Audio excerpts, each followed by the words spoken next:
parentes! Hoje nós iremos falar sobre a força elétrica, mais conhecida como Lei de Coulomb. Charles Coulomb, francês, deu uma roubada no meu amigo Isaac Newton. De que maneira? Newton formulou uma ideia de força de atração gravitacional entre planetas. E aí veio Coulomb e usou essa ideia para cargas pequenininhas, corpos microscópicos, enquanto a ideia do Newton era para corpos macroscópicos. E aí ele disse, se eu colocar duas cargas ali, a uma certa distância, haverá entre elas uma força de interação. Olha a palavrinha, interação. Que interação é essa? Pode ser de atração ou repulsão. Lembra do vídeo que a gente falou sobre a lei de Dufay? Os opostos se atraem e os iguais se repelem? Então, o Coulomb formulou essa ideia de como é que eu calculo a força de interação entre as cargas. Pode ser atração ou repulsão entre elas.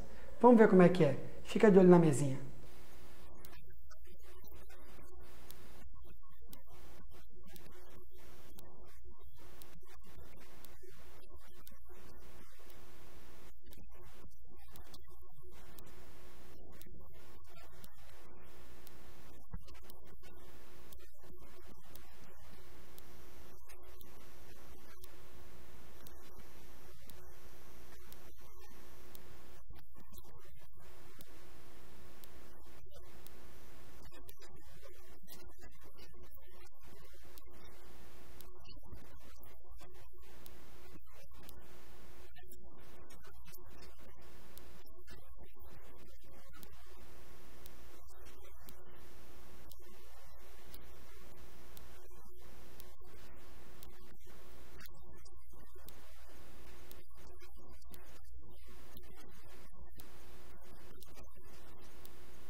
Agora que você já entendeu como é que é a equaçãozinha da força elétrica lei de Coulomb, vou dar um macete para você decorar essa formulinha.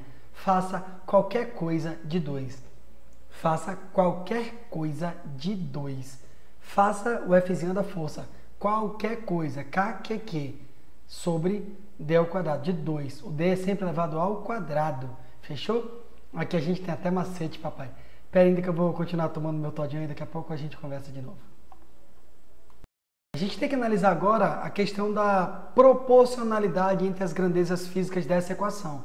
Quem é direta, quem é inversamente proporcional. O que são duas grandezas diretamente proporcionais? Quando uma cresce, a outra cresce na mesma proporção. E inversamente proporcional, quando uma cresce, a outra diminui. Mas se uma diminuir, a outra também. A gente diz que também são diretamente proporcionais. Diretamente, cresceu, cresceu, diminuiu, diminuiu. Inversamente, quando uma cresce, a outra diminui. E se essa aqui crescer, essa aqui vai diminuir, é sempre inverso. Vamos olhar a equação de novo. Se ligue na mesinha. Aí, meu parente, você está vendo aqui a força do lado de cá e a distância do lado de cá. Esse cara é uma constante, esse K aqui é uma constante, supondo que as duas cargas ambas sejam constantes também. Eu vou analisar a proporção entre força e distância. Mas repare que a força está do lado esquerdo da igualdade, na parte de cima, no numerador. E a distância está do lado direito da igualdade, só que aqui embaixo da fração, ó, no denominador. Quando tem um do lado esquerdo, em cima, um do lado direito, embaixo, elas são grandezas inversamente proporcionais. Quando uma cresceu, tem que diminuir. Se essa aqui cresceu, a de lá diminui. Só que olha o probleminha aqui, ó, está elevado ao quadrado. Então, por exemplo, se a distância duplicar, quanto é que é 2 ao quadrado? Fica 4. Se aqui duplicou, né, ficou 2 vezes 2, aqui o F fica dividido. Se aqui está multiplicando, o outro é dividido. Por isso que é inversamente. Ó. O inverso da multiplicação é a divisão. Se ficou multiplicado por 2, deu 4 aqui, aqui vai ficar a força dividida por 4. Então, quando eu dobrei a distância entre essas duas cargas, eu dividi a força por 4. A força ficou 4 vezes menor. E se eu triplicar a distância? 3 ao quadrado, 9. A força fica dividida por 9. Quanto mais longe uma carga estiver uma da outra, menor a força de interação entre elas. Isso é bem óbvio quando eu penso assim, no ímã, por exemplo, que não é eletricidade, é magnetismo. Mas quando eu coloco 2 ímãs numa distância bem pequenininha, a força é grande. Quando eu coloco uma distância bem grande, a força é pequena. Só para fazer uma comparação, tá? Lembra aí, o ímã é magnetismo, aqui é eletricidade, eletrostática. Valeu! Agora que eu entendi esse esqueminha aí de diretamente e inversamente proporcional, Eu quero mostrar matematicamente isso para vocês. Se ligue na tabela. Olha aí, meus parentes, fiz essa tabelinha aqui para você entender como é que funciona esse esquema da distância mudar e o que acontece com a força. Eu tenho aqui uma distância D. Quando a distância é D, a força é F. Lá na nossa equaçãozinha. Faça qualquer coisa de 2. Se eu dobrei a distância entre as cargas, 2 ao quadrado fica 4. 2 está multiplicando, 4 passa dividindo. 3D. Tripliquei a distância. As cargas estão 3 vezes mais longe do que no início lá, uma da outra. 3 ao quadrado, 9. Lembra que o D é ao quadrado, né? 3 ao quadrado dá 9. O 3 está multiplicando, 9 passa dividindo. A força fica dividida por 9. Fica bem pequenininha a força. Quadrupliquei a distância. 4 ao quadrado, 16. Olha o 16 aqui dividindo F. Mas espera ainda. Olha aqui, ó. D sobre 2 agora. Peguei a distância e dividi pela metade. Está 2 vezes mais perto. 2 ao quadrado é 4. O 2 está dividindo, o 4 passa multiplicando. A força vai ser 4 vezes maior do que era aqui, nessa situação aqui do início. E aí, se eu pegar a distância e dividir por 3, 3 ao quadrado, 9.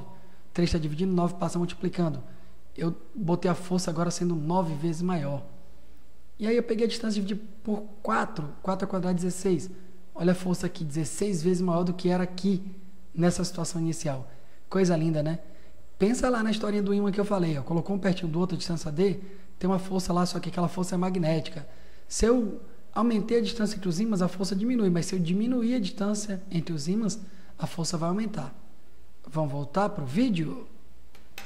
Tomem cuidado com as questões que falam sobre esse assunto. Às vezes ele coloca assim, 2 cargas positivas de módulo tal e tal são colocadas no vácuo, a distância tananã. Aí desenrola um texto grandão e no final ele pergunta assim, qual a força de atração entre elas? E aí você vai para a matemática, calcula, acha a resposta, tem lá, você marca todo feliz. Não zerei. Zerou. Sabe por quê? Primeira linha ele dizia 2 cargas positivas. Tananã, tananã. Lá no final, qual a força de atração entre elas? Resposta correta, nula. Fique ligado. Vestibular está aí para passar rasteira em você, se você não se ligar. Mas você aqui, aluno do Teacher Vlad, você está tranquilidade. Ó, espero que tenha ficado claro. Beijo, me liga. E até a próxima videoaula, se Deus quiser.